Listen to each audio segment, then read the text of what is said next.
Team ইন্ডিয়ার coaching প্যানেলে আমূল পরিবর্তন আসতে চলেছে। এই আইপিএল এর পরবর্তীতে ভারত যে তাদের প্রথম সিরিজটা খেলবে, ওই ইংল্যান্ড সফরে গিয়ে 5 ম্যাচের যে ম্যারাথন টেস্ট সিরিজটা খেলবে, ওই পার্টিকুলার সিরিজের মাধ্যমেই বলতে পারেন ভারতের এই কোচিং প্যানেলে যে চেঞ্জেসগুলো হচ্ছে সেগুলো লাগু হতে চলেছে। চিন্তা করার কিছু নেই, গৌতম গম্ভীরই হেড কোচ হিসেবে ওই জায়গায় স্টে করছেন। তো তার থাকা বা না থাকা নিয়ে তো কোনো প্রশ্নচিহ্ন উঠতেই পারে না, কারণ তিনি কয়েকদিন আগে ভারতকে চ্যাম্পিয়ন্স ট্রফির মতো একটা বৈশ্বিক শিরোপা জিতিয়েছেন। তো ওই জায়গায় হেড কোচ হিসেবে মানে জিজি স্টে করছেন, কিন্তু তার যে আন্ডারে যেসব অন্যান্য কোচিং স্টাফেরা রয়েছে তাদের মধ্যে থেকে 3টা পরিবর্তন হচ্ছে।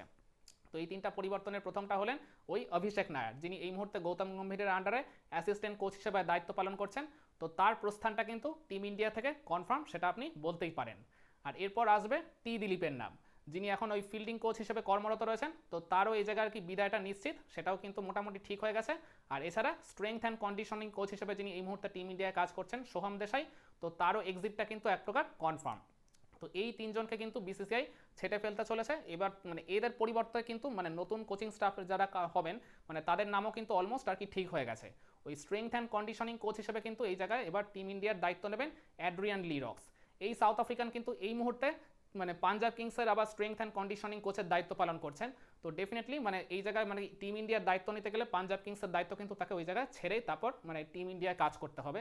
পাঞ্জাব কিংসে তিনি কিন্তু এই মরশুমেই যে প্রথম কাজ করছেন তা নয়, তিনি লাস্ট 7 বছর ধরে পাঞ্জাব কিংসের অবিচ্ছেদ্য অংশ। তো ওই জায়গায় তার মানে এক্সপিরিয়েন্সটা আর কি অনেক। আর এছাড়া তিনি এর আগে টিম ইন্ডিয়ায় মানে খুব স্বল্প সময়ের জন্য কাজ করে গেছিলেন। তো ওই কারণেই আর কি বিসিসিআই সব কিছু চিন্তা ভাবনা করে এই অ্যাড্রিয়ান লিরক্স এই সাউথ আফ্রিকানকেই ওই স্ট্রেংথ অ্যান্ড কন্ডিশনিং কোচ হিসেবে নিয়োগ দিতে চলেছে। আর এছাড়া ফিল্ডিং কোচ ওই জায়গায় টি দিলীপ তো চলে গেছেন, মানে তার প্রস্থানটা এক প্রকার আর কি মানে নিশ্চিত বলাই চলে। তো তার জায়গায় আর কি দায়িত্বটা তুলে নেবেন রায়ান টেন ডাস খাতে, যিনি এই মুহূর্তে টিম ইন্ডিয়ার কোচিং প্যানেলের মধ্যেই রয়েছেন।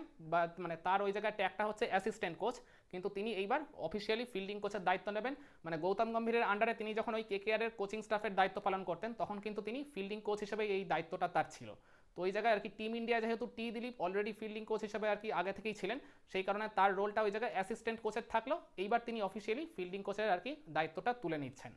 আর তবে অভিষেক নায়ারের পরিবর্তে অ্যাসিস্ট্যান্ট কোচ হিসেবে অফিসিয়ালি মানে কেউ আসবেন কিনা বা নতুন করে কাকে নিয়োগ দেওয়া হবে সেটা এখনও আর কি কনফার্ম হয়নি। তো যখন বিসিসিআই আগামী 2-3 দিন পর এই ব্যাপারটা আর কি অফিসিয়াল করে দেবে, তখনই ওই জায়গায় আর কি ক্লিয়ার হয়ে যাবে যে কোচিং প্যানেলটা আলটিমেটলি ঠিক কীরকম থাকছে, বা অ্যাসিস্ট্যান্ট কোচ হিসেবে ওই জায়গায় আসলেই নতুন করে কাউকে নিয়োগ দেওয়া হচ্ছে কিনা। তবে ব্যাটিং কোচ আর বোলিং কোচ হিসেবে যারা আর কি দায়িত্ব পালন করছিলেন এই রিসেন্ট পাস্টে গৌতম গম্ভীরের আন্ডারে, তাদের কিন্তু কোনো রকম পরিবর্তন হচ্ছে না। ব্যাটিং কোচ হিসেবে শীতাংশু কোটাকি থাকছেন, যিনি ওই বিজিটি মানে বর্ডার গাভাস্কার ট্রফিতে ভারতের চরম ব্যাটিং ব্যর্থতার পর কিন্তু দায়িত্ব নিয়েছিলেন। তো তার আন্ডারে কিন্তু টিম ইন্ডিয়ার ব্যাটাররা যথেষ্ট ইম্প্রুভ করেছেন, মানে রানও করেছেন যথেষ্ট ওই মানে পরবর্তীতে ইংল্যান্ড সিরিজে আর চ্যাম্পিয়ন্স ট্রফিতে। তো সেই কারণে তার কন্ট্রাক্টটা এক্সটেন্ড করা হবে। আর এছাড়া বোলিং কোচ হিসেবে মর্নি মর্কেল তো শুরু থেকেই দায়িত্ব পালন করছিলেন গম্ভীরের আন্ডারে, তো তারও ওই জায়গায় ভালো কাজের জন্য তারও কন্ট্রাক্টটা এক্সটেন্ড করা হবে এরকমই মনে করা হচ্ছে। তো তাহলে টিম ইন্ডিয়ার নতুন কোচিং প্যানেলটা অনেকটা এরকম হচ্ছে। হেড কোচ হবেন মানে গৌতম গম্ভীর, তিনি তো অলরেডি রয়েছেনই। Batting coach Sitanshu Kotak, bowling coach Morne Morkel, fielding coach Ryan ten Doeschate, আর ওই strength and conditioning coach Adrian Le Roux. আর অ্যাসিস্ট্যান্ট কোচ হিসেবে নতুন করে কাউকে নিয়োগ দেওয়া হবে কিনা সেটা আমরা তখনই জানতে পারবো যখন ওই আগামী 2-3 দিন পর বিসিসিআই এই ব্যাপারটা অফিসিয়ালি অ্যানাউন্স করে দেবে।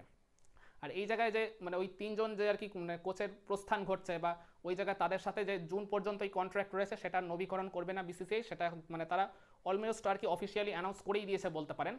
তো এই জায়গায় মানে একটা কারণও আবার ওই জায়গায় তারা দর্শিয়েছে যে অভিষেক নায়ারের আন্ডারে ওই পার্টিকুলারলি বর্ডার গাভাস্কার ট্রফিতে ভারত কিন্তু মানে ব্যাটিংয়ে প্রবলভাবে ব্যর্থ হয়েছিল।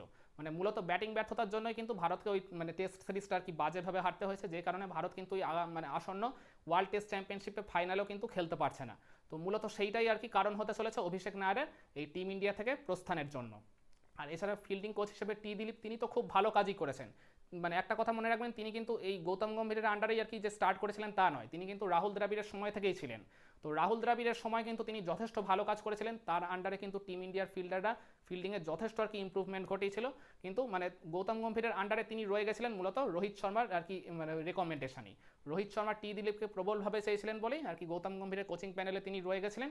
কিন্তু মানে এবার মনে করা হচ্ছে তিনি যেহেতু আর কি অনেকদিনই দায়িত্ব পালন করেছেন, তার ওই মেয়াদকাল মোটামুটি প্রায় 4 বছরের উপর হয়ে গেছে, তো সেই কারণেই বিসিসিআই তাকে এবার মুক্তি দেবে। আর এই কারণে ওই রায়ান টেন ডাস খাতে, যিনি কিনা অফিসিয়ালি ফিল্ডিং কোচ হিসেবেই এসেছিলেন এই গৌতম গম্ভীরের হাত ধরে, তিনি এবার বলতে পারেন এই আনুষ্ঠানিকভাবে ফিল্ডিং কোচের দায়িত্বটা তুলে নেবেন। তবে টিম ইন্ডিয়ার যে আপকামিং ফুল কোচিং সেট আপটা হতে চলেছে সেটা যেন আর কি যথেষ্ট সফল হয়, পরবর্তীতে যেন টিম ইন্ডিয়াকে তারা মানে ধারাবাহিকভাবে সাফল্য এনে দিতে পারে, এই কামনাই করি। তো কেমন লাগলো গৌতম গম্ভীরের আন্ডারে টিম ইন্ডিয়ার ওভারঅল এই নতুন কোচিং সেট আপটা, কমেন্টে জানান।